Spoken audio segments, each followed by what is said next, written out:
Olá pessoal, tudo bem? Leslie aqui. Vamos conversar um pouquinho sobre é, a humilhação que São Francisco teve no jogo contra Seattle, tá? A ingenuidade, o despreparo e a consequente humilhação, tá bom?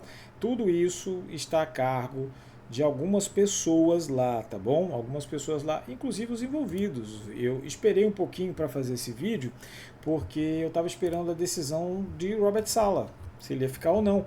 Um monte de entrevistas. Imagina, dentro de um jogo importante, aquele monte de entrevista. Não, isso não vai afetar em nada. E blá blá blá, blá, perdeu o jogo. Vem comigo que a gente vai falar sobre isso. O que acontece? A melhor unidade do jogo contra Seattle, a melhor unidade do jogo contra Seattle foi a linha ofensiva. Sim, a linha ofensiva foi a melhor unidade. O que aconteceu? Todas as unidades foram muito mal. Muito mal. As duas melhorzinhas, ou seja, passáveis, tinham nota 6, 6,5, foi a linha ofensiva e o Brock. E por incrível que pareça, os times especiais. Mas alguma coisa assim de muita ingenuidade e despreparo. O que acontece? O que a gente percebeu? A gente percebeu que nenhuma unidade estava, como unidade toda, estava preparada para o jogo. Não estava preparado para o jogo. E isso é culpa do técnico, é o Kyle Shanahan. É nele, não tem ninguém. Quem vai deixar o time firme, motivado, disciplinado, aguerrido, aceso para o jogo? É o técnico. Tanto no ataque quanto na defesa. Ah, mas ele tem um coordenador defensivo, Robert Saleh. A defesa estava ruim. Os times especiais tomaram um TD de retorno na primeira bola, cara. Não acontece isso regularmente, time desligado. E Seattle estava aceso, pô. Entendeu? É um time melhor? Seattle é um time melhor. Ninguém tem dúvida, pô. Só que tinha condições de ganhar. Claro, tem sim. Aí eu vou colocar aqui pra mim, tá? A fake injury. Pra mim, Sam Darnold não esteve machucado em nenhum momento. Quem assistiu o jogo viu o que acontece. Ele tinha uma lesão muscular, uma lesão de oblíquo. Se você jogar no chat GPT agora, ele vai dizer para você que em média os jogadores da NFL ficam 7 a 10 dias fora por lesão de oblíquo. E das posições mais afetadas é o QB, porque ele tem que fazer a rotação do corpo. Então, para mim, ele nunca esteve machucado. Isso foi só um artifício do McDonald para confundir o adversário e caiu. Kyle caiu. Robert Saleh caiu. John Lynch caiu. Então, foi uma ingenuidade achar que Seattle não iria com força máxima. Tá? E aí vem a questão do John Lynch. O que aconteceu com o John Lynch? Permitiu um monte de entrevistas de Robert Saleh para técnico às vésperas de um jogo importante. Ah, mas a semana foi curta. Sim, a semana foi curta, você vai fazer 2 entrevistas na quinta-feira. Depois, pensando nas entrevistas do domingo, o que eu vou falar? Eu vou fazer a entrevista domingo? Obviamente foi um despreparo. Então, São Francisco mereceu aquilo. E agora vamos pensar para frente. O que vai acontecer? Robert Saleh saiu do time. Fez um ótimo trabalho, voltou. Muito obrigado, cara. Trabalhou muito bem, apesar do último jogo. Só para vocês terem uma ideia, o quanto pesa o último jogo, foi um divisional num jogo de playoff. É como um time rival. Corinthians e Palmeiras, Fla-Flu, Cruzeiro e Atlético Mineiro, Grêmio Internacional, e perdeu numa condição que poderia ganhar. Obviamente a gente continua naquela máxima. O Kyle Shanahan consegue dar aquele hype e destruir o hype no jogo seguinte. Tá? Minha opinião.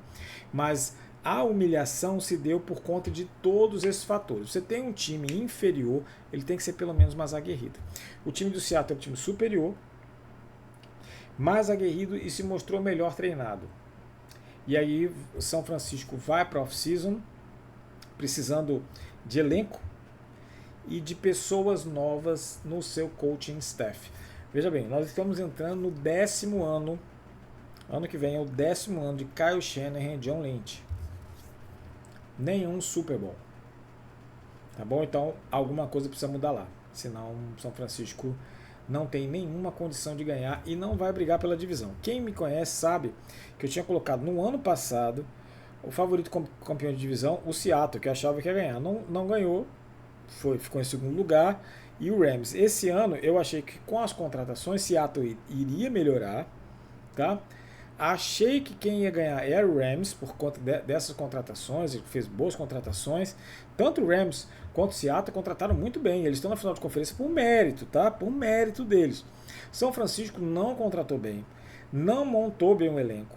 Tá, contou o segundo ano seguido, tem um vídeo meu aqui que eu falo sobre isso. É o segundo ano seguido que o front office, não, o nosso reforço são jogadores que estão machucados, que vão voltar. Segundo ano seguido. Todo mundo machucado de novo. Aí começa a teoria da conspiração, de eletromagnético. Pô, cara, sinceramente, você precisa de jogadores que são duráveis, pô. Ah, nós vamos ter o retorno dos nossos jogadores. Tá bom, então vamos lá, vamos ser frios e calculistas. São Francisco fez 6 pontos em Seattle e tomou 41. Aí vai voltar, vamos colocar, volta 100%. Nick Bosa e Fred Warner. Como eles vão ajudar o time a marcar pontos? Me diz aí. Eles estão na defesa, pode até fazer um pick six. Mas como vai ajudar o ataque? O ataque precisa funcionar. E aí é da montagem do Kyle Shanahan. Todo mundo já tem o esquema do Kyle Shanahan na mão. Todo mundo já sabe como é que ele faz. Acabou a surpresa. Então o Kyle Shanahan precisa se renovar. E para isso, parece que o Clint Kubiak, se não me engano, que é o coordenador ofensivo de São Francisco, vai para algum lugar. É a chance que o São Francisco tem de contratar alguém de fora. Alguém que tem uma visão nova, que pode trazer para aquele ataque funcionar. Senão, cara, vai ser a mesma coisa. A tabela já saiu para o ano que vem, pelo menos os adversários. Então a gente sabe que talvez deve ganhar uns 10 jogos e deva ir para os playoffs novamente. Mas, cara, não vai passar o divisional. É claro, veja bem, vamos lá, vamos ser sinceros. São Francisco ganhou 12 jogos, eu tinha apostado no máximo de 11. Surpreendeu, foi positivo. Achei que se fosse playoff não ia ganhar um jogo, ganhou contra a Filadélfia, atual campeão fora de casa. Então sim, foi uma campanha surpreendente, apesar de tudo, foi uma campanha melhor, mas poderia ir ainda mais. E a forma como terminou foi bem ruinzinha. E a culpa do coaching staff e do front office. Front office agora, cara, vai precisar trabalhar bastante para montar um elenco muito forte para o ano que vem, porque tem quase 100 milhões de cap space. Tá bom? Até a próxima aí, a gente vai conversar daqui a pouco sobre a questão de técnico. Mas eu vou deixar para outro vídeo. Um abraço a todos, até a próxima.